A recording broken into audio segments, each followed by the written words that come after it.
ازيكم يا جماعه؟ عاملين ايه؟ يا رب تكونوا بخير. ان شاء الله النهارده هيكون فيديو جديد وموضوع جديد على قناه ايبوكسي وورلد، والنهارده هيكون الجزء الثالث من فيديو الصينيه.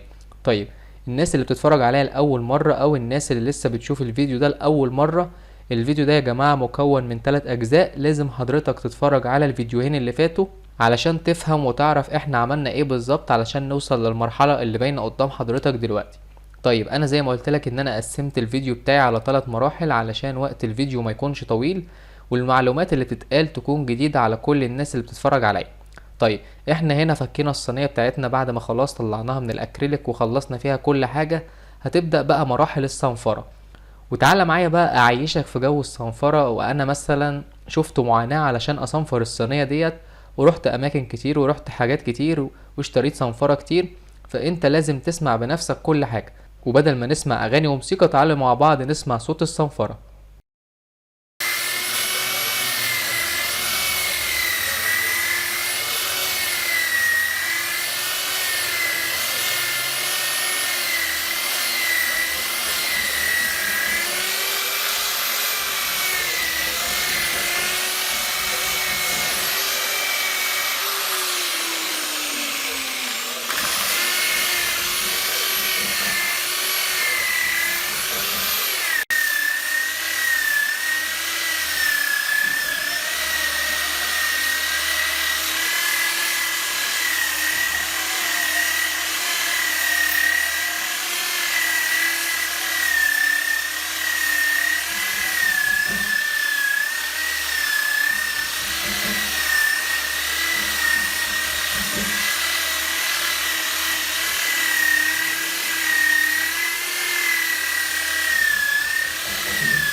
وزي ما حضراتكم سمعتوا معايا كده، يعني انا مريت بمراحل الصنفرة اللي هي الصنفرة بقى صنفرة الصاروخ، واللي هو كمان حجر الجلخ. يعني مع حضرتك مراحل صنفرة لازم تمر بيها علشان توصل للدرجة اللي انت محتاجها في الصب الحر فقط. هكرر، الصنفرة ديت يا جماعة كلها للصب الحر فقط. علشان اوصل بالصينية بتاعتي لدرجة مناسبة انها تكون مناسبة اساسا وان احنا نستخدمها بعد كده، المفروض نمر بمراحل صنفرة بدائية واولية علشان تبقى ناعمة وكويسة مع حضرتك. فانا صنفرتها في ورشة نجارة جنبي، اللي هو اساسا بالشنيور بتاعهم، ولا مش عارف اسمه الصاروخ تقريبا. بعد كده وصلت لحجر الجلخ اللي موجود عندي، وبرضه صنفرت الحواف.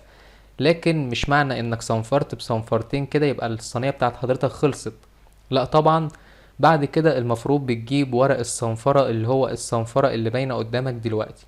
درجات الصنفرة من الخشن للناعم، يعني 60، 120، 180، 220. الصنفرة الخشنة ديت علشان تكون الصينية متساوية مع حضرتك في النهاية، وتكون كلت منها من الاخر الزيادات والحواف. مع العلم ان حضرتك اول ما تدخل الصنفرة في الشغل بتاعك في شغل الصب الحر، هتلاقي ان الصينية بتاعتك اساسا اللمعة بتاعتها انطفت، كل حاجة فيها ما بقتش كويسة. لكن بتدريج درجات الصنفرة هتوصل للمرحلة اللي انت محتاجها والنعومة والشفافية الكويسة معاك. فانت لازم تمر بمراحل الصنفرة كلها مرة واحدة. طيب الناس اللي بتصنفر بصنفرة خشنة، عمر ما الصنفرة الخشنة هتديك الدرجة اللي انت محتاجها. لازم تصنفر من الخشن للناعم. درجات الصنفرة اللي انا بصنفر بيها قدام حضرتك دلوقتي 60، 120، 180، 220. بعد كده بندخل في مراحل الصنفرة دي يا جماعة، الصنفرة الخشنة اللي هو في الصب الحر. بعد كده بندخل في الصنفرة الناعمة اللي هو اساسا 600، 800. يعني ممكن تبدأ ب600، ممكن تبدأ ب800، بعد كده 1000، 1200، 1500، 2000، 2500، 3000، ممكن تكمل ل4000 و5000 على حسب القطعة بتاعتك محتاجة ايه.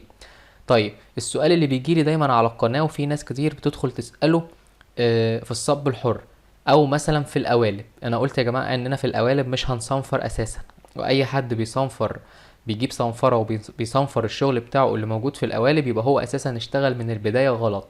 طيب في الصب الحر اساسا السؤال المعتاد اللي الناس كلها بتدخل تسألهولي، اصنفر بدرجة صنفرة كام؟ السؤال ده غير صحيح بالمرة، يعني حضرتك اساسا سألته غلط. مفيش حاجة اسمها اصنفر بدرجة صنفرة كام، لان ده بيعتمد على ملمس وشكل القطعة بتاعت حضرتك محتاجة صنفرة ايه. يعني ممكن ناس تبقى محتاجة صنفرة خشنة وصنفرة ناعمة، يعني الاتنين مع بعض. ممكن واحد القطعة بتاعته محتاجة صنفرة 2000، ممكن واحد القطعة بتاعته محتاجة صنفرة 2500. طيب مين اللي يعرف الكلام ده؟ انا اكيد لا. إيه حضرتك الوحيد اللي تقدر تحدد القطعة بتاعتك ملمسها وشكلها ومحتاجة ايه بالظبط من درجات الصنفرة. لان انت مش معقول تدخل تقولي انا عندي قطعة فيها حواف صنفرة بدرجة صنفرة كام. الكلام ده مش صحيح، لان انا لو شغال صب حر هقولك صنفر ب10 درجات صنفرة على الاقل، مع ان القطعة بتاعتك محتاجة درجتين صنفرة.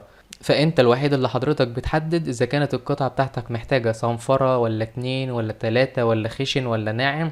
علشان برضو الناس اللي بتدخل تسألني يا جماعة وما بقدرش افيدها، انا بقولك المعلومة اللي انا عارفها او اللي انا مريت بيها في التجربة. كون ان حضرتك مثلا لسه مبتدئ او لسه مش عارف، فما تدخلش نفسك في درجات الصنفرة او شغل الصب الحر. طيب نيجي دلوقتي للسؤال اللي هيتسأل لي على الفيديو ده، ايه اللي موجود في ايد حضرتك بتصنفر بيه ده؟ ده ورق صنفرة صح؟ ايه بقى اللي انت ركبته عليه وايه اللي لزقته وايه اللي عملته علشان برضو سهولة الصنفرة؟ يا جماعة في الصب الحر لازم تشغلوا دماغكوا شوية. اقل حاجة موجودة عندكوا لازم تستخدموها علشان تسهلوا على نفسكوا كمية الصنفرة اللي انتوا هتعانوا منها اساسا في الصب الحر. فانا كان عندي طفاية قديمة من الرخام كده موجودة، جبت عليها لزق دبل فيس، وجبت يعني لزقته كده من الظهر بتاع الطفاية، وكمان لزقت قطعة من قطع الصنفرة اللي هي الصنفرة الورق اللي هي الصنفرة الدوكو، من لزق الدبل فيس، علشان اسهل على نفسي المسكة بتاعت الصنفرة. لان انا لو صنفرت بايدي بس يا حاجة من الاتنين، ايدي ممكن تتعور او تتخربش او ضوافري تتكسر او الكلام ده كله، فبتبقى صعبة شوية. غير كده كمان ان مع الصنفرة الورقة بتاعت الصنفرة نفسها هتسخن وايدك هتتلسع او في حاجات كده هتحصل معاك وانت بتصنفر. طيب انا بسهل على نفسي، جبت الطفاية زي ما قلت لك ولزقت عليها لزق دبل فيس، وجبت قطعة من الصنفرة وببدأ ان انا اصنفر الصينية بتاعتي وش وظهر. مش وش بس يا جماعة، لا وش وظهر وكمان الحواف. لان انت في الصب الحر لازم القطعة بتاعتك تكون طالعة من تحت ايدك مراية زي ما بيقولوا. يعني ايه مراية؟ يعني توصل بمراحل درجات الصنفرة كلها زي ما واضحة وباينة قدام حضرتك دلوقتي. طيب السؤال اللي هيتسأل لي برضه، حضرتك في الصنفرة الخشنة انت ما حطيتش مية، لكن دلوقتي قدامنا في الصنفرة الناعمة بتحط مية. ايه الفكرة؟ يعني ممكن نحط هنا مية ونحط هنا مية، وايه لازمة المية اساسا؟ الصنفرة اللي هي الصنفرة الناعمة دي يا جماعة اسمها صنفرة ووتر بروف. يعني ايه ووتر بروف؟ يعني ضد المية. يعني حضرتك ممكن تحط مية عادي على القطعة وتصنفر بيها بكل سهولة. طيب الصنفرة الخشنة انا بفضل هي ووتر بروف برضو وضد المية والكلام ده كله تمام مفيش مشكلة، بس انا بفضل في الصنفرة الخشنة ان انا ما احطش مية علشان اقدر اكل من الصينية واسويها وتكون متساوية الى حد ما، لان المية ساعات بتعطلني. طيب المية في الصنفرة الناعمة بتكون كويسة. بتكون كويسة ليه؟ لانها بتساعدك، لان انت في الصنفرة الناعمة بيكون في خدوش وبيكون في خرابيش، فانت بتحاول انك تتفادى كل الكلام ده. فالصنفرة الناعمة مع المية بتتفادى كمية الخدوش والخرابيش او اي مشاكل ممكن تقع فيها. والمفروض ان حضرتك لما تيجي تصنفر تصنفر زي ما انا بصنفر، بالحركة اللي هي الطولية مش عشوائي. الناس يا جماعة اللي هتصنفر عشوائي او دائري او الكلام ده كله، الكلام ده مش صحيح. لان انت لو صنفرت عشوائي هتلاقي الخرابيش في كل حتة وفي كل قطعة ومش هتقدر تطلعها في النهاية. علشان كده انا بنبهك وبعرفك اساس الصب الحر واصول الصب الحر. لو انت من هواة الصب الحر فممكن تعمل الصينية دي بكل سهولة. طيب لو انت مبتدئ وبتتفرج عليا لأول مرة، انا انصحك انك تشتري قوالب سيليكون وتشتغل فيها بعيدا عن الشغل بتاع الصب الحر. وانا ذكرت قبل كده على القناة وفي فيديوهات كتير ليا على القناة، اللي هي قناة ايبوكسي وورلد يا جماعة. وما ننساش نعمل لايك وشير وسبسكرايب وكل الحاجات الحلوة ديت، ان انا قدرت اوفر جميع الادوات والخامات لكل الناس المبتدئة في مجال الريزن.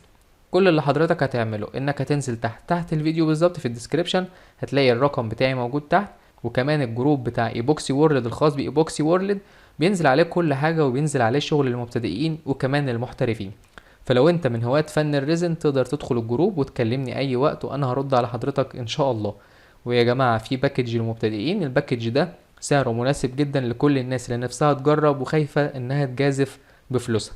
الموضوع بسيط والموضوع سهل جدا على القناة، وكل ده هنشوفه مع بعض في الفيديوهات الجاية ان شاء الله. وبتمنى من كل الناس فعلا انها ما تنساش تعمل لايك وشير وسبسكرايب. واستنوا يا جماعة الفيديوهات الجاية كتير. وكمان القناة البديلة، القناة التانية بتاعت ايبوكسي وورلد اللي هي ريزن وورلد، موجودة في الديسكريبشن تحت. تقدر برضو حضرتك تدخل عليها لو بتزهق من الفيديوهات الطويلة. هتلاقي القناة ديت بينزل عليها فيديوهات قصيرة لكل الناس اللي عايزة تتعلم بكل سهولة. طيب انا هنا صنفرت الصينية بتاعتي خلاص لدرجة صنفرة 3000. بعد كده حضرتك تعمل لها كومباوند وبولش. عايز تصب عليها صبة تانية صب، عايز تعمل اي حاجة فيها اعمل. هي الفكرة يا جماعة ان الصب الحر ده يعني فن وابداع. طول ما حضرتك معاك القطعة وبتشكلها بايدك فانت تقدر تعمل كل حاجة انت محتاجها. تعالوا مع بعض بينا دلوقتي نشوف واحنا بنخرم الصينية علشان نركب الايدين، ونشوف برضو في النهاية شكل الصينية عامل ازاي. واتمنى من كل الناس متنساش تعمل لايك وشير وسبسكرايب. واللي ما شافش يا جماعه الجزء الاول والتاني من الفيديو ده ينزل تحت في الديسكريبشن، هيلاقي الفيديو اللي هو الفيديو الاول وكمان الفيديو التاني بتاع الصينيه بتاعت ايبوكسي وورد. طيب هنشوف مع بعض دلوقتي واحنا بنخرم الصينيه وبنركب الايدين، وبنشوف كمان واحنا بنقدمها واللقطه النهائيه هتكون عامله ازاي. الفيديو ده يا جماعه نازل يوم الوقفه اللي هو وقفه العيد الكبير، فكل سنه وحضراتكم طيبين وسنه سعيده عليكم يا رب. ويا رب تحققوا كل اللي بتتمنوه واللي في نفسكم فيه. وانا بتمنى فعلا الدعوة اللي هي بتمناها من ربنا او الحاجة اللي نفسي فيها ان القناة توصل 100,000 مبدع، 100,000 فنان على قناة ايبوكسي وورلد بإذن الله. ان شاء الله يعني خلال فترة بسيطة احنا جمعنا 50,000 فنان على القناة. وان شاء الله برضو الفترة الجاية نحاول ان احنا نشد حنا. وبتمنى فعلا ان الفيديو يكون عجبكم ونال اعجابكم. وانا دلوقتي خلصت الفيديو بتاعي، بتمنى من كل الناس متنساش تعمل لايك وشير وسبسكرايب. واسيبكم دلوقتي تتفرجوا على الشكل النهائي. اشوفكم في فيديو جديد ان شاء الله.